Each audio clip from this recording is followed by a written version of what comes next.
I'm Kim Todd, and I'll be your host for the next hour of Good Gardening.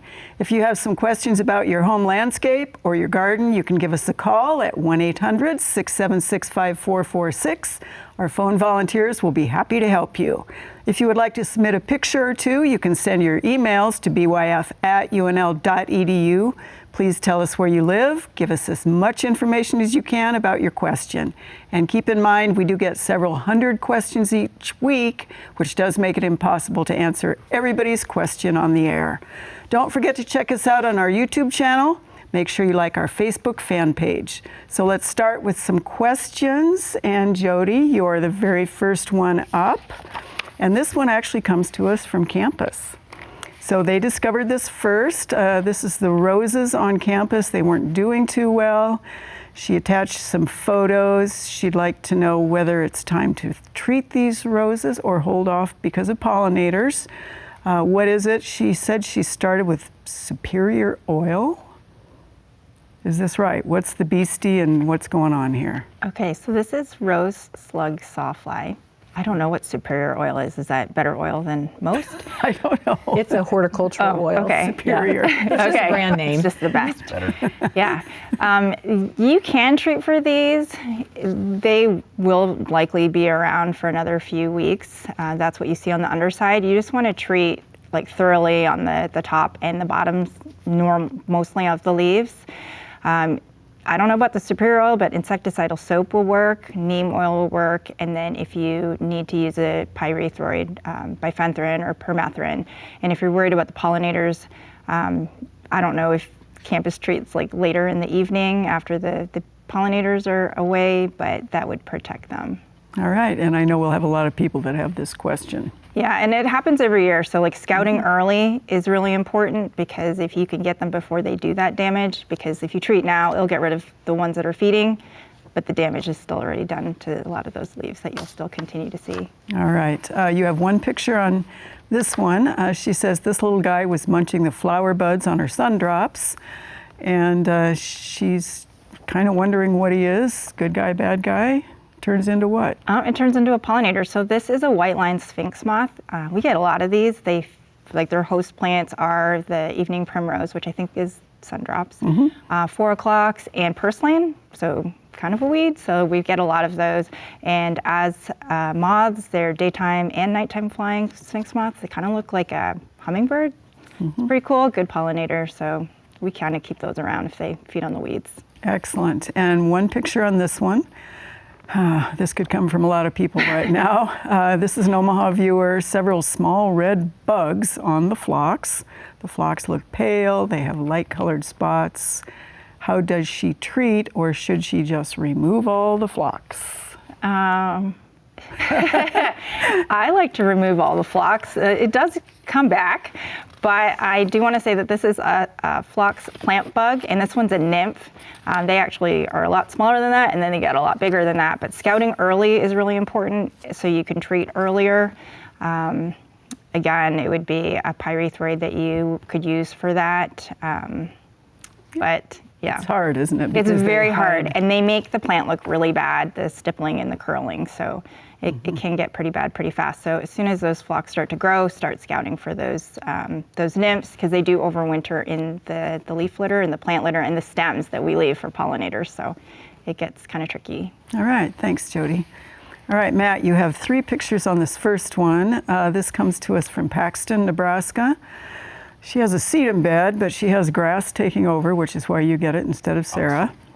She's wondering what type or types of grass and grasses, and how does she get rid of them without killing the sedum? I think you should just get rid of all the plants and have grass there. That'd be easier, wouldn't it? Now, but by the pictures, I can't really tell exactly what grass it is, but it looks like it's probably just a common blue. By the looks of it, I was able to zoom in, and that's pretty typical for encroaching into those flower beds. And because it grows by rhizomes, so it can spread within that area. One way to control it would be to either try and let the grass grow up tall and wipe it with Roundup, and that wouldn't affect the below plants. Another one would be to use a grass herbicide that doesn't kill broadleaves, which would be that fluazafop is the active ingredient. And that one is called Grass Be Gone, and it's made by Ortho. And it comes in a ready-to-use container, so you can spray it over most of those things without injuring them and just killing the grass. So you can read the label. It does have a big list of ornamentals on there that it's safe on. All right, say that word again. Fluazepop. Okay. It's a good one. That's a good one. All right, you have one picture on the next one. This is a fun and dangerous one. This comes to us from Juanita. They have this cactus growing in the cemetery of their rural Dundee County church. The grass is native sod. What will kill the cactus and not kill the sod? There is not many things that will kill just cactus, but there's a couple that will do well. I think one of them actually, like Graze on P&D is labeled, but depending on where you're using it, you might have issues. But Tordon RTU can be used if you're spot treating them. You want to make sure that you soak the actual cactus itself, and sometimes you can put dyes in those so you can know which ones you hit. And one thing that helps is to use a crop oil or a surfactant so it can get through that cuticle of the cactus, because they're pretty tough to kill. Similar to purslane, the chemicals just don't translocate very easily. All right. So that would be one option. And you could spray over all the native grass with that Graze on P&D if it was labeled for a cemetery or wherever this is at, but I'm not sure that's the case. All right, thanks, Matt. And one more. This is a grass invading the lawn, getting into the vegetable garden. How does he fight it? This is in Madrid, which is southwest Nebraska. All right, this one I'm not 100% sure, but it looks to me like it's windmill grass, and that would be a perennial grassy weed as well. And it usually starts in clumps and starts spreading out bigger and bigger as time goes on. Control methods for this is limited. Roundup is probably the only one that works for killing it. Tenacity is another product that takes multiple applications, probably multiple years to control windmill grass. If that is indeed, I might need a sample to further look into that one, but that's what it looks like from the cutout. All right, thanks so much. Okay, Amy, this is a fun one. He sent us this picture. He found this in late March in the early forest jaunt, and he's wondering what these little red things are. Well, prior to the show, we said it kind of looks like little robin babies with their mouths wide open wanting some food. What this is actually called bird nest fungus. I did have to look it up. I had not seen them red on the inside, but bird nest fungus does come in the red interior. It's a saprophytic fungi. It's feeding on all that dead organic matter. And if you will look on the inside of there, you'll actually see what appears to be eggs in there, and that's where the spores are produced. So bird nest fungus is a really neat one to find. It is, especially the red one. Nice. Okay. This one is also fun. You have 3 pictures on this one. He is in Lincoln. Okay. He found the fungi at the base of 2 trees in his yard. One was a Canada red chokecherry, and the last 2 was a redbud. He's curious about the finding and if it may be harmful to the trees. Harmful to the tree. Well, it's a little sad we're at the end of May instead of October. End of October for Halloween. These are actually called dead man fingers. If you take a look, they're black and then the tips turn white to look like fingers or zombie fingers coming out of the grave. So it's a saprophytic fungi once again, and typically it is an indication maybe we had a tree that was there that died and it's eating away at the roots. Or it can also be an indication, if you do have plant material there, that maybe that plant or that tree or bush is starting to decline and we're seeing some root decay associated with that. So in general, I would recommend that you really take a look at those bushes and those trees, making sure everything looks nice and healthy.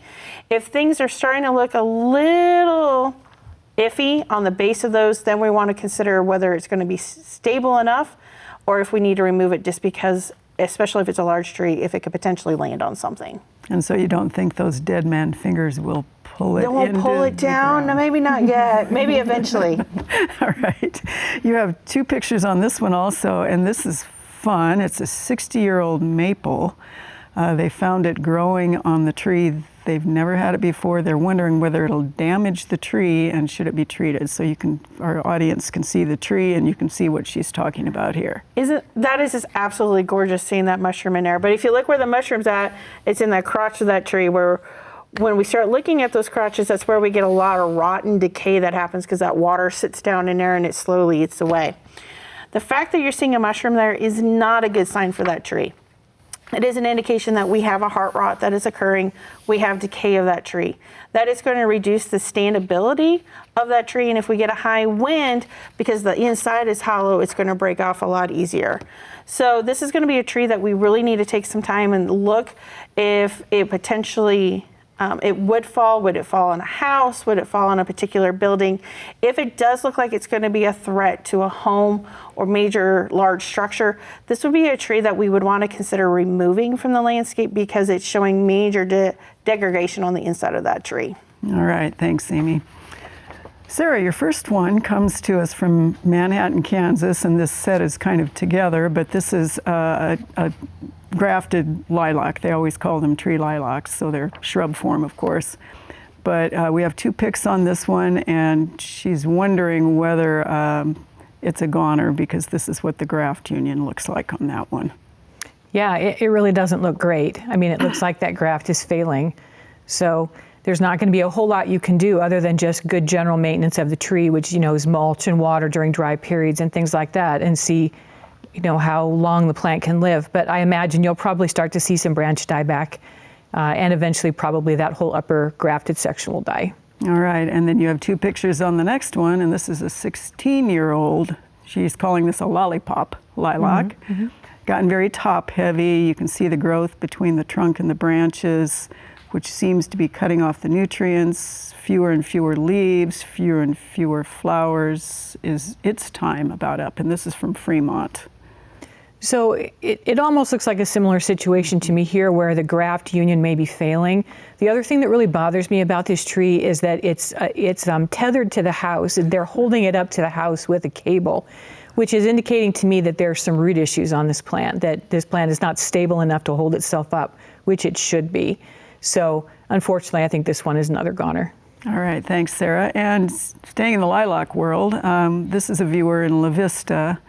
She is wondering what is causing the leaves on this Japanese tree lilac to look torn, or what is eating them. And this is La Vista, so whether this is insects or hail. So there are a lot of things that can cause the leaves to look tattered like this in the early part of the spring. It could be weather related. It could be, some cold nights when those leaves were first emerging.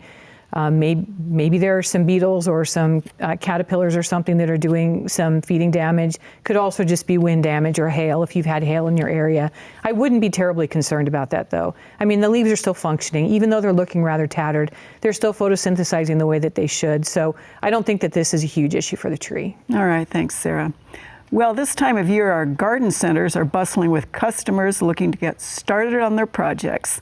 We took our cameras to a couple of local businesses and asked them what's trending, and we got some practical advice.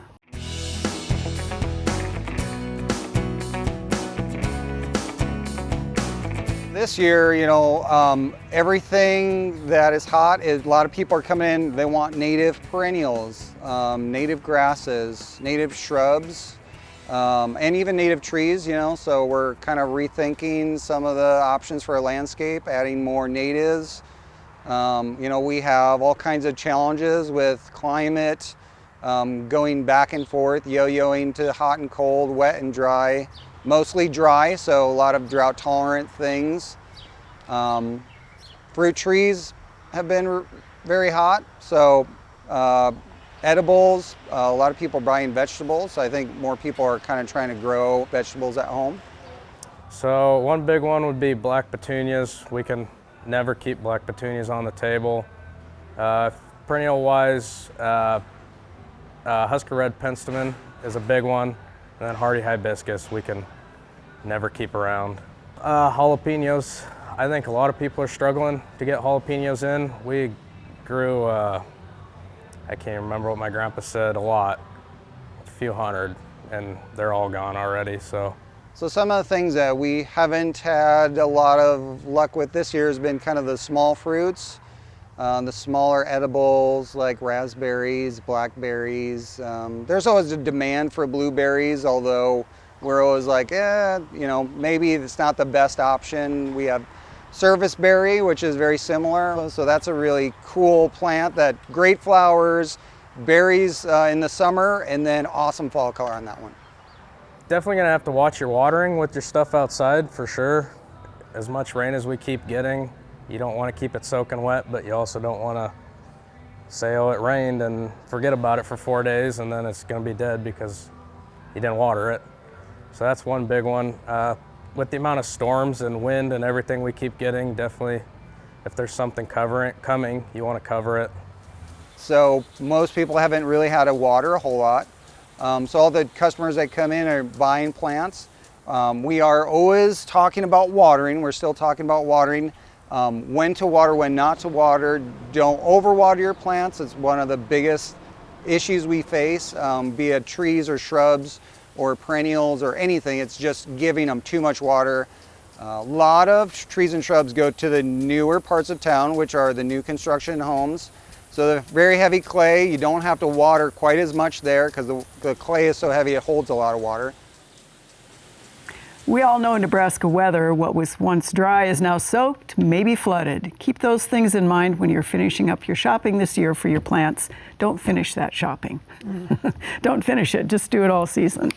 All right, pictures. Jody, this comes to us from Carson, Iowa. We have 2 pictures and we have the words pin oak worm. And this is the twig. And I think the next one is what is falling out of the tree. Okay, so out of the twig, I think when I zoomed in, I could see like a pupal case.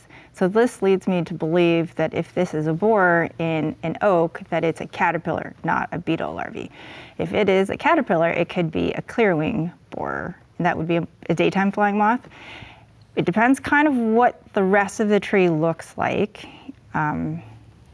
But if you want to treat for it, it would have to be when the larvae is actually out trying to get into the bark. So the adult moth will start flying in late June and then lay eggs on the bark, and then the larvae will hatch, and you want to spray the bottom part of the trunk. It'll be with like a permethrin or bifenthrin, and you want to start late June and go to late July because they'll be emerging for about 1 to 4 weeks. All right. So maybe a picture of the whole tree would help a little bit. Maintain the health of the tree too, because this usually happens if it's a stressed tree. Okay. You have 1 picture on the next one. This tick attached itself to his sister-in-law on Memorial Day weekend. And you can just barely see it in the bag there. Yeah, I can see it. I've seen hundreds of them in the last little bit. This is a lone star tick. This is an adult female. You can tell because it's got the white spot on its scutum. So yeah, they're very prevalent, and they're in all the different stages. So you'll see the males and the nymphs, which are really small, really small. What should... It's good that you kept it. If she has any symptoms like a fever or a rash, make sure that she can tell a doctor that she has been bitten by a tick and that it's a lone star tick, so then they could see what potential pathogens that it could have for those potential diseases to narrow it down. It helps a lot. All right, thanks, Jody. 1 picture on the next one. This comes to us from Nebraska City. She's wondering what can be done to rid these insects from their plum. They have a good crop this year, lots of green fruit. They're hoping that whatever this is does not affect the fruit. Yeah, so these are aphids, and it looks like there's quite a lot of them.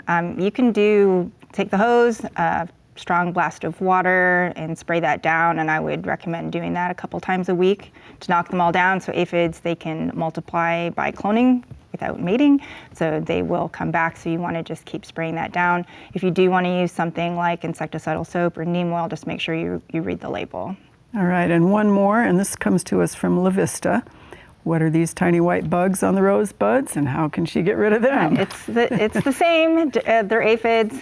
There's pretty much an aphid for every plant, so it's a different kind of aphid, but it's the same treatment. So spray those off and treat if you need to, but the hose water is cheaper. All right, thanks, Jody.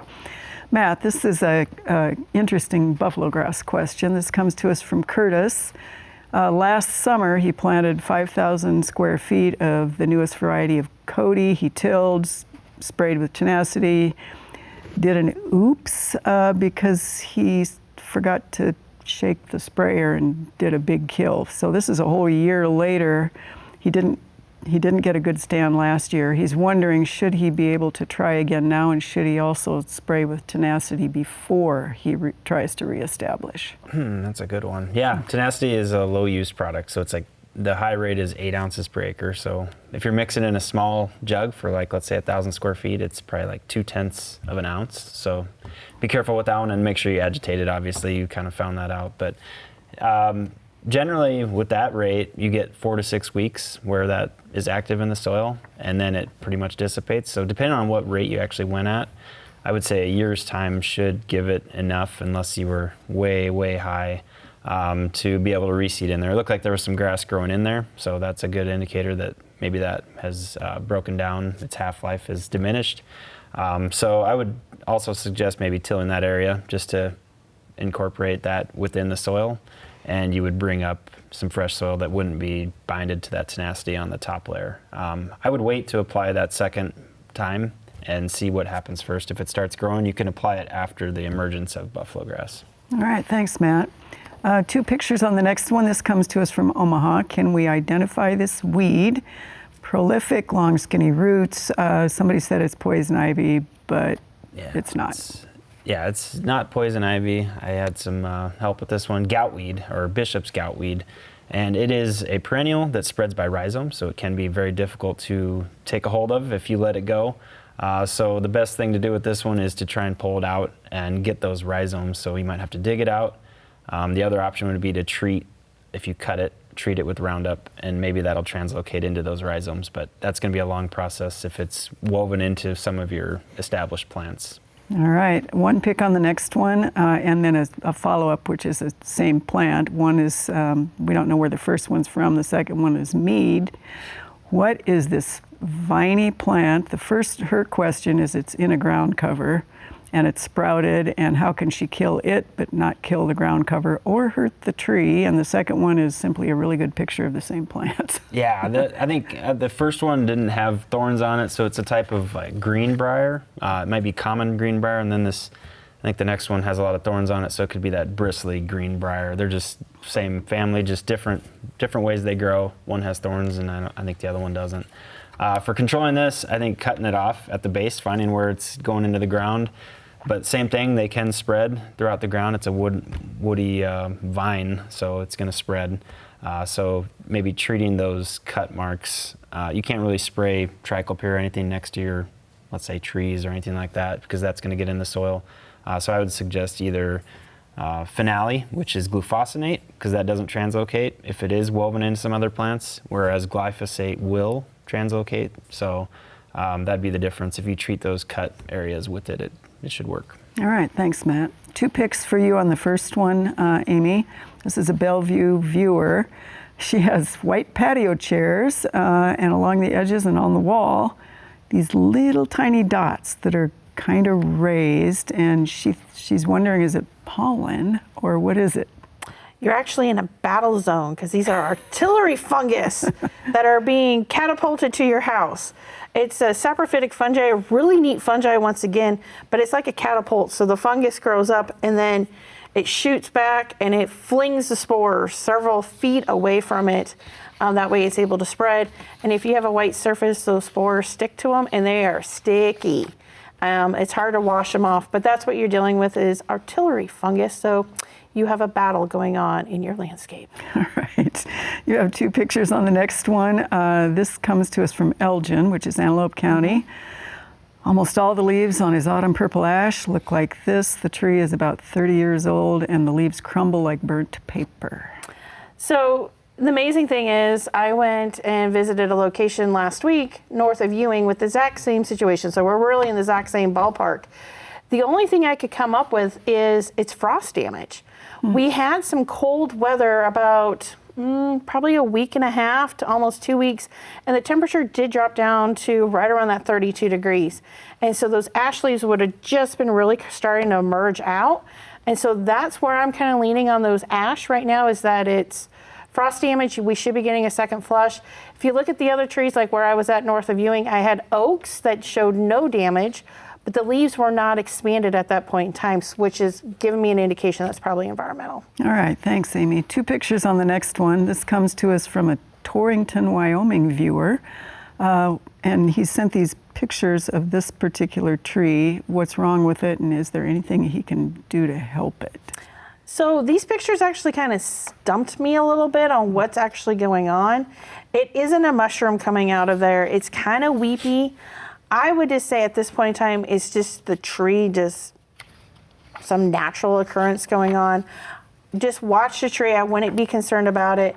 Over the summer, make sure we're watering it properly. If you start seeing some major dieback and decline in the upper canopy, definitely send another picture because that could be an indication of something else going on. But this image on the trunk isn't of anything of major concern for me at this time because it isn't pointing to any particular disease. All right, thanks, Amy. 2 picks for you on the first one, Sarah. This comes to us from Columbus. He wants to know how to prune these particular smoke bushes. Yeah, so smoke bush bloom early in the summer, and so normally we would do pruning in the dormant period. If you had to do some shaping or something like that, you wouldn't want to do a whole lot of pruning then because you could potentially cut off those flower buds. The other option would be to wait until after it's bloomed and the little smoke kind of flowers are maybe fading a little bit, and then you could do some pruning later in the season too. All right, 3 pictures on the next one, Sarah. This comes to us from Clarkson. She has a little leaf linden. About a third of the trees started to lose leaves. The back looks wilted. She doesn't know if it's the roots, the spray, or the center of the tree. And then I think we have pictures that show, the center of the tree and the half that's semi-dead. So it's 20 years old. It's always been in good condition. So the things that I would consider first when I'm trying to figure out what's going on with this tree is what has been the care in the past 2 years, 2.5 years of drought. Has the tree been watered? Has there been any root damage or any construction around the tree or any trenching in the last 5 years? Has there been any herbicide usage anywhere near this tree? Like with weed control with Tordon is notoriously a culprit in moving off site and being picked up by trees and causing tree dieback. So those would be the things that I would want to have some answers to try to figure out what's going on with this tree. The tree didn't appear to have any significant trunk damage. That would be another thing to look for too. But those would be the things I would consider. All right, and you have one more question, one more picture. This comes to us from Columbus. He found this aquatic plant and is wondering about an ID. This is yellow flag. It's a type of iris. It's not native to North America, but it's planted quite a lot, and it does love wet aquatic areas. And it's invasive. Yes. It's on our invasive species list. Yep. All right, it's beautiful, unfortunately. Well, we're going to get more of your questions after the break, but before that, let's hear from Gannon Rush of UNL's High Plains Regional Climate Center with this week's weather outlook. Thanks, Kim. The beginning of June should bring a summertime feel with warmer temperatures expected. Friday will be in the 70s, but the rest of the week should be in the 80s. The warmest days should be on Sunday and Tuesday, where places out west such as McCook could reach the 90s. This week could be rather soggy, with up to 3 inches of rain expected in some places. The central and eastern parts of the state have chances of rain nearly every day, with some concerns about flooding due to the possibility of heavy rainfall. Soil temperatures are in great shape for most of the state, but a few stubborn places still remain in the 60s. The heat this week should bring those places up into the 70s. And that's your week of weather forecast. Back to you, Kim. Right now, it is time for the lightning round. Sarah, ready? Let's go. This comes from an Elkhorn viewer wondering, is garden produce safe after the tornado blew through?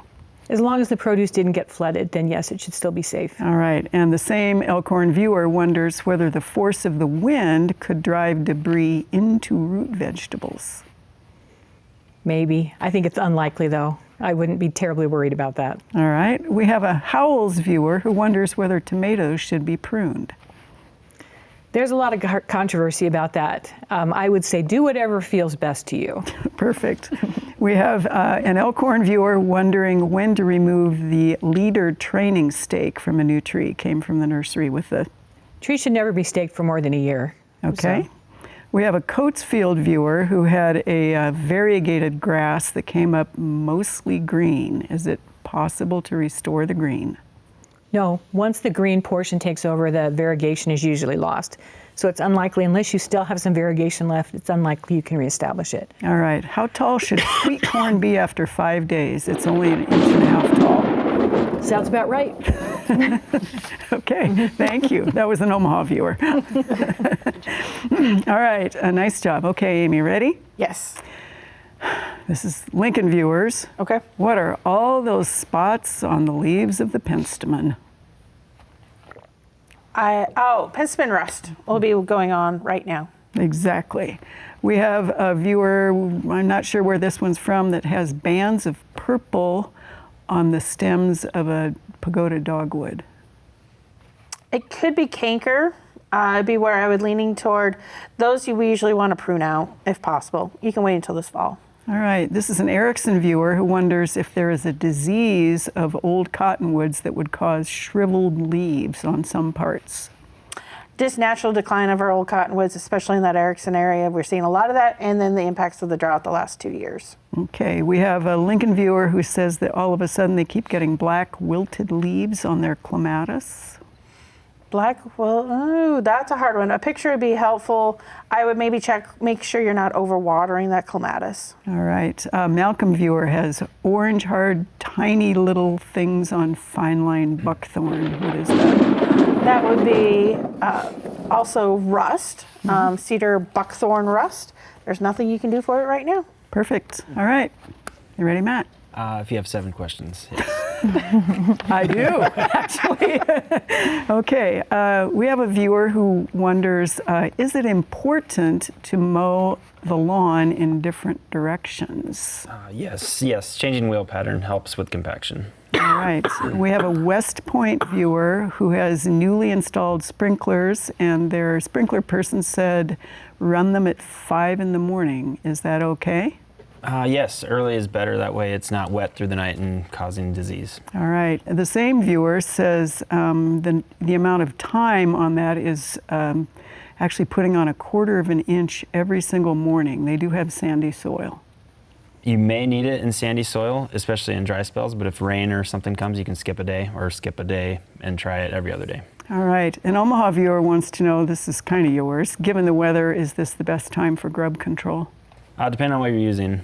Generally, merit is around that July 4th, but a celloprene can go down anytime in the spring. All right. Is there a good grass to use near flower beds that won't spread by roots or rhizomes or stolons? Called fescue usually is a clump grass. It'll stay in place more. All right. Nice. I had 7. You didn't get it. Okay. Jody, ready? No, but give it to me. No, anyway. but yes. Your first one comes to us from Blair. He's wondering, is there a reliable bait or detection system for termites? Well, visual inspection is really good. That's why you don't want to have things covering up the foundation like mulch going right up into your wood siding. All right. We have ads for killing cicadas. Yes, don't do it. You do not need to kill cicadas. Don't buy any insecticide. The insecticide is not going to work against cicadas, and we're not getting the periodical cicada that they're marketing for. That was a lightning round answer. Okay, this is a Lincoln viewer who's wondering, is it normal to see morning cloak butterflies in this area? Yes. All right. We had a YouTube ad for bug zapper to kill mosquitoes. Is that a good idea? No, they end up killing a lot more other things than mosquitoes. Dump your water. All right. Do we have glowworms in Nebraska? Yes. Okay. Yes, we do. All right. Can you use diatomaceous earth to get rid of chiggers in the lawn? Ooh, I heard that last week, and I think they said no, but I have heard anecdotally that it has helped. Yes, it has. We have a tie between both ends of the table. What? I never even get close. So you have to pass this around and down. My goal was 2. You can hang on to it. We get to pretend that we get to see it, Matt. Yeah. Our questions are much harder. All right. I agree. Yeah. All righty. Well, planting time is here, and we finally got everything installed in our garden. So let's take a few minutes to hear from Terry out at the Backyard Farmer Garden.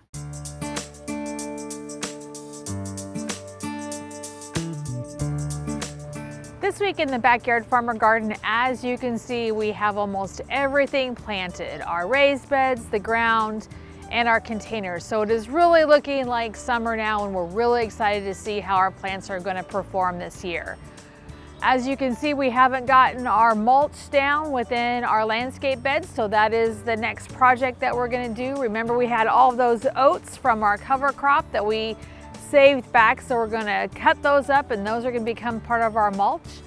We also will have some leaves and stuff that will go down, and then we usually use some old straw or hay also as part of our mulch to keep that ground moist and to preserve a lot of the water throughout the summer season when it gets hot. As you can see, we have some great colors going on. We have some really great All-America selections that we're going to be looking at throughout the summer. So stop by the Backyard Farmer Garden and check it out. Right now it is time for Sarah to tell us about the plant of the week. So this is a great time of year for penstemons, and that's what we have here is several different types of penstemon. We've got shell leaf penstemon here that has the leaves that clasp the stems. We've got some penstemon grandiflora. We've got some of the hybrid penstemons. But it doesn't really matter what species they are. If you don't have any penstemon in your garden, you might want to think about adding some to add color to your garden in this late May, early June time of the year. And the common name for penstemon, if you didn't remember, is beard tongue. And they're great perennials that will give you some nice, reliable color at this time of year. And the flower colors usually are whites, pinks, lavenders, maroons, kind of in that color range. And you can also get varying heights. Some of the plants can be, shorter, more in that 2.5 foot height range, all the way up to, some that are 3 feet tall or close to 3 feet. So you can get varying heights. So penstemons are wonderful. They also make great cut flowers. So a great addition to a perennial garden. It is, and all of those are either in the Backyard Farmer Garden or somewhere on campus. Wonderful. So you can see those. All right, we have for you, Jody, your first question here has one picture. She comes to us from Deschler. She's wondering, is milky spore effective in controlling Japanese beetles, and if so, how and when? Her yard was inundated last summer. She's trying to be proactive, so this is one of her dahlias last year that is clearly inundated. Yes, it almost gave me like a heart attack when I saw it today. So they're not supposed to be here yet. So in university trials, I don't think milky spore was that effective, but reading more about it, it takes like 2 to 5 years to become effective because it really needs the grub to eat it, and it needs to reproduce in the grubs to be able to be in the soil for that long period of time. So it may work, but it would definitely have to read the label. It is like a soil-dwelling bacteria, so it has to have the grubs there, and it's very picky, so it needs to be, applied when there's grubs. It has to be like watered in, it has to be the right temperature, all of that stuff. So just weigh those options and how much work it's going to be. All right, one picture on the next one. This is a Lincoln viewer. They've had years of their choke cherries setting on fruit. Then the fruit goes bad. They opened one up and found these things squirming around inside. What are they? How do you protect against them, or are they a native insect? Okay, so these are choke cherry fruit gall midges. And so these are formed by a small, tiny fly. And we have some samples here of like what the choke cherry fruit is supposed to look like, and then what it looks like when there is a gall midge. So with the fruit, so the gall midge goes to the fruit and lays the eggs in the fruit, and then multiple midges, larvae, will develop. And then there's one, Matt, cut this one open. You can see these bright colored midges in here. Oh, sorry. Yeah, those are the larvae. So they develop in here, and then they'll fall to the ground and they'll pupate there. And then they'll emerge in early May and do that the following year. Unfortunately, there is no way to really treat for them, so prevention is the key when you see these galls. And so you can see the difference between the fruit and the gall. So they're all swollen, sometimes they turn red. Clip those off and get rid of them so that the fly isn't going to emerge, and those larvae, like the larvae won't develop and then turn into adults to keep continuing this life cycle, but there's nothing labeled to prevent or to treat it. All right, one picture on the next one. This comes to us from Underwood, Iowa. He's wondering what these tiny little bees are, probably 50 of them, and he said they're a quarter of an inch long and they fly. Yeah, they're super cute. So these are, we call them syrphid flies or hover flies or flower flies. So they're a pollinating fly, and the cool thing about these is as larvae, they're predators of aphids. Oh. So you can see them on anything that has aphids, which is everything, eating the aphids. Perfect. All right, Matt, 3 pictures on the first one. He's wondering what these lawn/garden weeds are and how can he treat them. He's tried Weed Be Gone. This is papillion. So our 3 picks here are our friend. So yeah, those are popping up everywhere, and that is actually from last year's plant. So this is a field bindweed, and it stays in the ground as basically a rhizome, and it'll continue to spread into your landscape, into your beds. And there's not, Weed Be Gone doesn't control it very well. I think it can ding it, but products that contain quinclorac are actually really good on it. So Drive, Accelerate, or Drive is one of the common names for that product, but there's a few that contain quinclorac in it, and that is very effective on that weed. All right, 2 pictures on the next one. This comes to us from Carroll, Iowa. He's wondering, is this creeping Charlie or some other creeping ground cover? How does he control it or get rid of it? He does want a control method safe for pets and humans. Okay, yes, this does look like creeping Charlie, or ground ivy, as I call it normally, and it has it's in a mint family, so when you mow it, you'll have a strong aroma from it.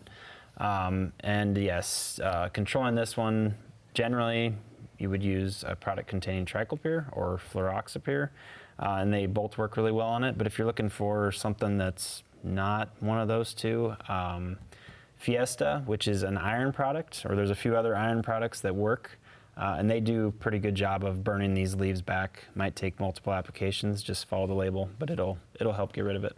All right, 3 picks on the first one, Amy, and then you've got 2 picks after that, and they're all kind of the same deal. We have old apple trees. The first ones come to us from Macedonia, Iowa. The second ones come to us from Cortland, Nebraska. So as you look at the picture on this one here, the viewer said that they haven't pruned that tree. As you can see, there's a lot of dieback occurring on this tree. The question is going to be how much of the tree is still there. You need to start pruning out those dead sections. Typically, if we're looking at half to even 2/3 of that tree being pruned out, it's probably a very good indication that we're in a lot of decline and whether we should just go ahead and remove that whole tree. And it's hard for me to tell from the picture exactly how much of the tree is declined. This picture here is showing the underside of one of those branches. Just like the maple tree we saw earlier, we got a lot of fungus, a lot of mushrooms coming out of the bottom there, which is once again indicating that we have a heart rot that is occurring. And so the inside of that branch is going to be completely dead. Once again, indicating that it's decline of that tree. So you're probably in that standpoint of this, at this time on this tree, it's probably on its last leg. You know, you could probably baby it along this year, but it's going to be one of those trees. It's probably time to start thinking about replacement of that tree. And planting that either this spring or this fall. All right, thanks, Amy. Let's see, you have... Oh, here's the other 2 photos, and those are the other 2, so it's basically... the exact same thing. This one has a lot more foliage in it. Yeah. But when we see the next one, we see a lot of weeping and oozing coming from that tree. That could be an indication of a canker up higher in that trunk. You would have to take a look to see if you have any sunken areas. Once again, it's an older tree. It's getting to the end of its lifespan. So we can baby it along, but keep in mind it is coming to the end of its lifetime. We're going to need to be looking at replacement here soon. All right, thanks, Amy. 2 picks for you, Sarah, on your first one. This comes to us from Blair. It's a beautiful Norway maple, but they think the trunk is wasting away. Is there anything they can do? So... Yeah, this is a pretty massive injury to the trunk of this tree. The trunk isn't wasting away, the bark has just died. And maples in particular are prone to bark damage when the trees are young. I think this tree is a goner for sure. I mean, it looks like there's less than 1/3 or so circumference left in that trunk to still move water and nutrients. So there's nothing you can do to make this heal. I think you just need to take this tree out, start over. All right. You have 1 picture on the next one. It comes to us from Rogers, Arkansas, She had a large pussy willow removed in the spring. They cut it off and cut out a chunk of the main roots. Keeps sending up new pussy willow shoots.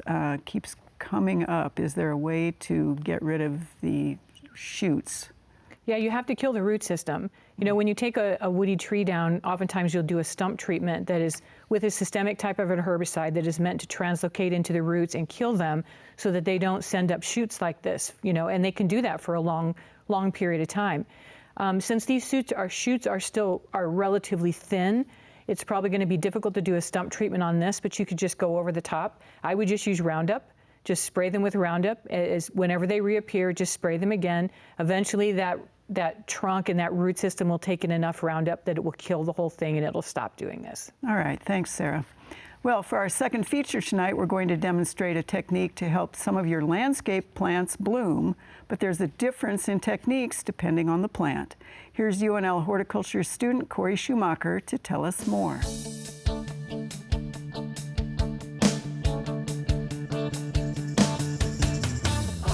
All right, so today we're going to be talking about pinching, pruning, and deadheading. Now to first start off, deadheading is when you remove the spent flowers off the plant, which can help it reflower later on into the season. Now you want to know which type of plant you're working with because some plants won't actually reflower, they'll just flower that one time.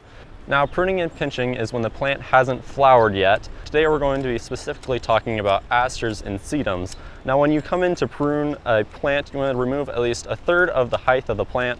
This allows for the plant to actually flower later into the season and will prevent the stems from flopping over due to the weight of the flowers. And there are a couple techniques of going about pruning. So first you can either use really large pruning shears. Now this is recommended for your asters since there are a lot of stems that actually come up. It would take a long time to use either hand pruners or just your hands, but it allows you to get kind of a more uniform shape in a timely manner. So for sedums and smaller plants, you can either use just your fingers or a small pair of hand pruners to keep the smaller shape of the plant. So the main thing to know is what type of plant you're working with, as that will help determine whether you actually go ahead and deadhead the plant or if you're just pruning and pinching the plant. As Corey said, this is a matter of knowing your plants and understanding what kind of pruning technique you need. You'll be rewarded later with some incredible flowers and no flopping. All right, we have a lot of announcements tonight, so we're just going to fly through these. First one is the Syracuse Area Health Foundation Garden Walk this Saturday, 10 to 2 in Syracuse, Nebraska. Our second one is the Shady Choice Hosta Society Annual Plant Sale, Sunday, June 2nd in the Mangelson's parking lot in Omaha. Our third one is East Campus Discovery Days, Saturday, June 8th, 10 to 2, East Campus Mall in the Backyard Farmer Garden here in Lincoln. Our next one is the Monroe Meyer Guild Garden Walk, Sunday, June 9th, 9 to 4 in Omaha. And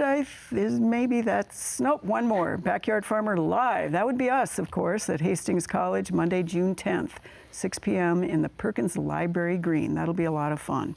All right, Jody, first question. This comes to us from West Des Moines, Iowa. It was in her sister's garden. She's wondering if we can please identify this. This is a Virginia creeper sphinx moth. Nice. The second one here is, he thinks you have two pictures. He thinks the cherry tree is a goner.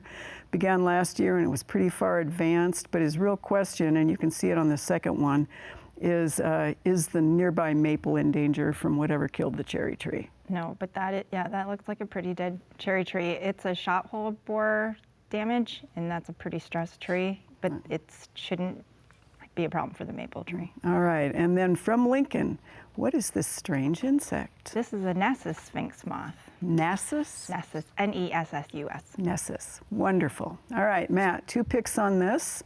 This is a Blair viewer. He's wondering what grass this is. It grows in clumps and it's deep green. It just looks like tall fescue to me, and I think you can just either chop it out or spray it with glyphosate. Or enjoy it. Or leave it. Yeah, it gets clumpy. All right. This viewer lives by Schramm Park, and they have this weed that grows every year in the horse corral, worse than the fence line. The horses won't eat it. It gets about 3 feet tall, has a nettle-like appearance, very hard to eradicate. They have not tried spraying, but do we know what this is and how to get rid of it? Yeah, it looks like motherwort or common motherwort, and it's a pollinator for the bumblebees mostly. I think they use this one, but I think you can spray it with most broadleaf herbicides to kill this one. All right, so they could spray it. Yes, They just haven't it done would take care of it. I mean, obviously it'd be better in the spring when it's younger. Now it's pretty mature. All right. You have one picture on the next one. She's asking, what is this plant and how do you get rid of it? This is my favorite one. I pick it up and I throw it at the kids and it sticks to their back and then they don't know. It's catchweed, bed straw. So we have fights with it when we find it because it's fun, but it is kind of scratchy because it sticks like Velcro, so it can kind of abrade your skin if you rub it on yourself. But same thing, broadleaf herbicides control this one, or just pulling it out of the ground. It's pretty easy to pull out. All right, let's see. You have two pictures on the first one, Amy, and it's kind of similar to your third picture. This is a growth on a fallen oak branch, and she's wondering whether it is actually going to hurt the tree and what should she do. That's what fell off on the ground. This is a great find. This is actually a jelly fungus or mouse ear fungus. It's a saprophyte. It's going to break down that dead organic matter. It's not going to hurt the tree. You can find jelly fungus in various cuisines out there, so take a look at those. And this is on a lilac, and it appears to be on the same lines that it's some type of jelly fungus. All right, and she only found that on one branch. So I wouldn't be too worried about it. Okay. Two pictures on the next one. So this is also Omaha. So this yew, which is obviously old, there have been some yellowing on it, and they'd like to know if there is a cause and recommended treatment. This is most likely environmental. It's also in the inner part of that yew, so it could be some natural needle drop. Yews are very sensitive to environmental conditions, so hot, dry, now it's too wet. They're just finicky. There's nothing you can do to combat this problem. And it's old. Yeah, and it's an old yew. Right, yeah, think of it as gray. All right, Sarah, you actually have some time. Yay. Your first one is a Lincoln viewer. She has 11 Taylor junipers, and 8 of them are looking like this. She is wondering about the cause, but more importantly, what can she do about this? Well, unfortunately, I'm not going to be able to nail down the exact cause just from a distance picture like this. But the things that I would think about, first of all, would be watering, either underwatering or overwatering. I mean, the lawn here in this picture is pretty green, which makes me wonder how often they're running that irrigation system to keep that lawn that green. Eastern red cedar, which Taylor is a cultivar of eastern red cedar, likes drier conditions. So it could be that these plants are suffering from some root rot from overwatering. On the flip side, it could potentially be drought damage from the last few years, but I question that a little bit given how green that lawn is. A couple of other things potentially could be bagworm damage, although I couldn't really see any bagworms in that picture with kind of distance, or it could be spider mites. Occasionally we get spider mites that really explode in a landscape and they could cause some damage like this too. So those would be the things that I would look at to try to rule out. All right, and you have 2 pictures on the next one. This comes to us from West Point. She wants an identification and she wants us to tell her some things about this plant. Yeah, so this is a herb. It's called common rue. It's native to Europe and the Balkans area, and it can be used in cooking, although it's not real common in American cooking these days. It's hardy to zone 4, so we should be able to grow it here in the eastern Nebraska area. In warmer parts of the U.S., it can be a evergreen, kind of a sub-shrub, so the stems will get woody and they will come back from year to year. Each individual plant may only live for 3 or 4 years, but they can potentially then reseed themselves also. So you can get it coming back in your landscape with new plants. So it's common rue. And it's, it's one we used to have a little bit on campus. And as you said, it doesn't live very long, but it's kind of fun when you have it. And in these pictures, the foliage was kind of a medium green, but the foliage can also be kind of bluish. Right. So it'll give you a little bit of an unusual foliage color in the landscape as well. Thanks, Sarah.